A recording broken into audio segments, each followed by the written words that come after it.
मानव जीवन में पीछे ही भागता रहता है, इस जीवन में नहीं जीता, पिछले जीवन में जीता रहता है, पिछली घटनाओं को देखता रहता है, लेकिन उनसे सीखता कुछ भी नहीं। अगर जो जीवन में घटनाएं हुई मानव उनसे सीखने लगे, आज में जीने लगे, अभी में जीने लगे, जो चल रहा है इसी पल में जीने लगे, तो फिर उसको ज्ञान होने से कोई नहीं रोक सकता। हम लोग अपने शरीर के लिए तो 24 घंटे हाजिर रहते हैं, भोजन के लिए, दैनिक कर्मों के लिए, काम के लिए, क्रोध के लिए, निंद्रा के लिए, इधर उधर व्यस्त जीवन के लिए, शरीर के लिए 24 घंटे जीते हैं। कोई भी ऐसा पल नहीं जब शरीर के लिए हम लोग नहीं जीते। लेकिन आत्मा को हम कितना समय देते हैं? आप विचार कीजिए, कभी अकेले में बैठ करके आत्मा के लिए आप लोग कितना समय देते हैं? कितना समय अपने को देते हैं? कितना समय आप जागते हैं? जागने का अर्थ होता है ध्यान के लिए। जागने का अर्थ ये नहीं होता कि आप सारा दिन आंखें खोले टीवी देखते रहें, फोन देखते रहें, इधर उधर की आदतें लगा लें और चीजें देखते रहे, निंदा चुगली करते रहे कि हम तो जाग रहे हैं जी। ये जागना नहीं होता। जागने का अर्थ होता है कि हमने कितनी देर मन को काबू में रखा, हमने कितनी देर विचारों को पकड़ करके रखा, हमने कितनी देर सांसों के ऊपर काबू करके रखा, हमने कितनी देर समय के ऊपर काबू करके रखा, हमने कितना किन चीजों के ऊपर ध्यान रखा, कितनी देर हम निर्विचार रहे, कितनी देर हम उसके साथ रहे, कितनी देर हमने भजन किया, कितनी देर हमारा सुमरण चल रहा है, कितनी देर विचार शून्य है।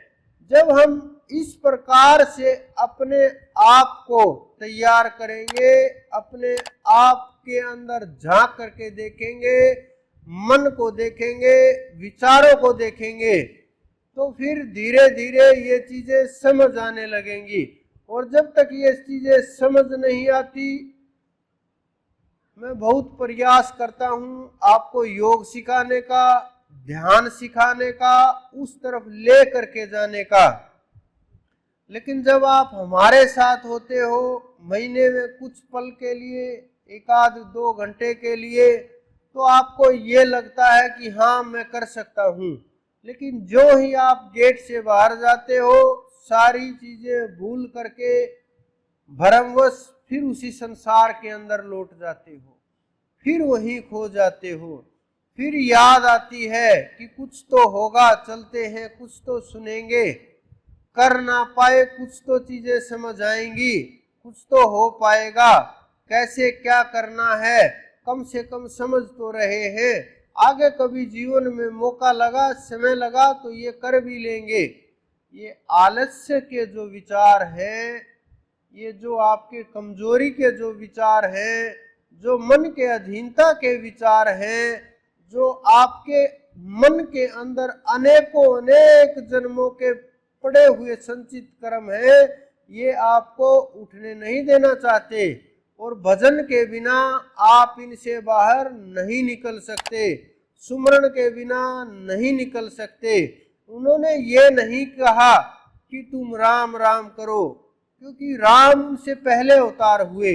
लेकिन उन्होंने एक बार भी गीता में नहीं कहा कि तुम राम को याद करो। आपने सुना हो तो कोई मुझे बता सकता है? उन्होंने एक बार भी ये नहीं कहा कि तुम जाओ और हनुमान जी को याद करो, एक बार भी नहीं कहा। उन्होंने एक बार भी किसी भी अवतार का नाम नहीं लिया। उन्होंने ये कहा कि सब अवतार मैं ही हूं। आत्मा में स्थित हो करके जब आप अपनी आत्मा में स्थित हो जाओगे, तब आपको भी ये अनुभव होगा कि मैं ही ब्रह्म हूं। जब आप इस स्थिति में आ जाओगे, अगर कोई ये बोले कि मैं उस स्थिति में आया हूं, ये बहुत बड़ी बात है। अगर कोई एक पल के लिए भी उस स्थिति में गया है, एक पल के लिए भी, तो उन्होंने उसको अनुभव किया, उसको पाया है, उसको समझा है।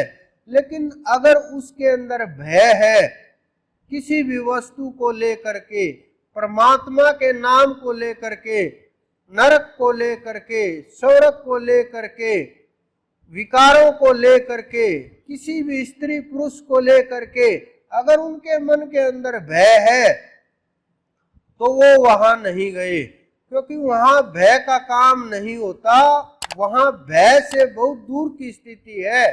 तब वो अनुभव होता है कि मैं ही ब्रह्म हूँ, मेरे से अलग कुछ भी नहीं है, ब्रह्मा भी मेरे से है, विष्णु भी मेरे से है, शेष भी मेरे से है, महेश भी मेरे से है, पृथ्वी भी मेरे से है, गगन भी मेरे से है, सब कुछ वायु से लेकर के अग्नि तक।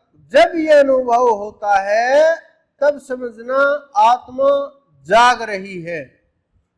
और उस अनुभव को जब आप अनुभव कर लेंगे, मेरे बोलने से नहीं होगा, क्योंकि अगर मेरे बोलने से होता तो श्री कृष्ण सब कुछ बोल चुके हैं, आप सब लोगों को हो जाता, सारी धरा के लोगों को हो जाता, सारी पृथ्वी पर जितने भी लोग हैं जिन्होंने गीता पढ़ी उन सबको हो जाता। उनके बाद लाखों महापुरुष आए, उनसे पहले भी करोड़ों महापुरुष आए, जगाते जगाते लोगों को चले गए, उन्होंने जगाते जगाते शरीर छोड़ दिए, उन्होंने आखिरी सांस तक प्रयास किया कि कोई एकाध जीव जाग जाए, समझ जाए कि जो ये दीपक जल रहा है कम से कम उसे एक दीपक और जले, कि संसार के अंदर कुछ तो प्रकाश हो, कुछ तो ज्ञान हो, संसार में कुछ तो समझ रहे, मेरे जाने के बाद भी कोई आत्मा तो प्रकाशित रहे, कोई ऐसी तेजस्वी आत्मा जिसको इस संसार के अंदर छोड़ करके जाए, जो जीवों को जगाए, उसके बाद कोई एकाध दीपक जलता रहे। सब संत महात्मा ये सोचते हैं, लेकिन उनको मिलते नहीं जीव। क्यों नहीं मिलते? क्योंकि जीव प्रयास ही नहीं करते।